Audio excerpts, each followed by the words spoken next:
What is up, everyone? This is Godsway here, your favorite instructor from Serene Arts. So today we are going to learn how to add a realistic seamless shadow effect to your flyer designs. Alright, so we are going to use this flyer for the tutorial. Alright, so what I have to do first is to change the background color of my work because I want it to be kind of white. So I'm going to use white for it. Okay, so I'll pick the white color here and my working area will turn white like this. Now what I have to do to add a drop shadow effect, a realistic one, is to tap on the middle icon here. Once I tap on it, you will see the top they've written stickers. So tap on stickers. Once you tap on it, by default this one will be selected, the white one over here will be selected.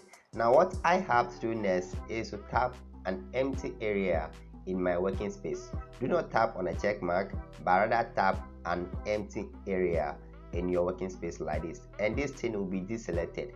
Now tap on it to select it again.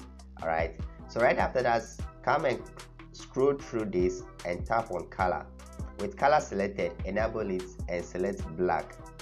It depends on the color that you want to use, but in most cases I use black for my shadows. Okay, so once you select black like this, tap on the check mark, come down here and play with the size of the shadow. Okay, reduce the size of it like this until you are okay. So once you are done with it, you can leave it there, but let's say you don't want it like this, you can reduce the opacity of it as well, just a little bit. Okay, if you want to reduce the opacity, just reduce it a little bit and leave it there.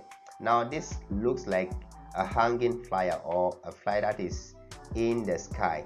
Now what you have to do to make it more realistic is to push it back to the flyer. All right, it should be at the back of the flyer, so we tap on to back and that's going to be it. Now if you realize that the white background and the other part of your work is competing, you can play around with the background color.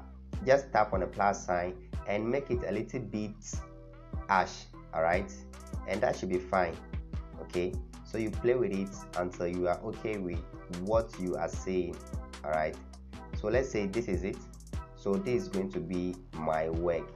All right, so that is how to add this kind of realistic shadow effect to your work in Pixellab. So I hope you all enjoyed this tutorial, and if you want to watch a tutorial on how I design this kind of particular flyer that I just used for the tutorial, just let me know in a comment and I will make a tutorial on that for you.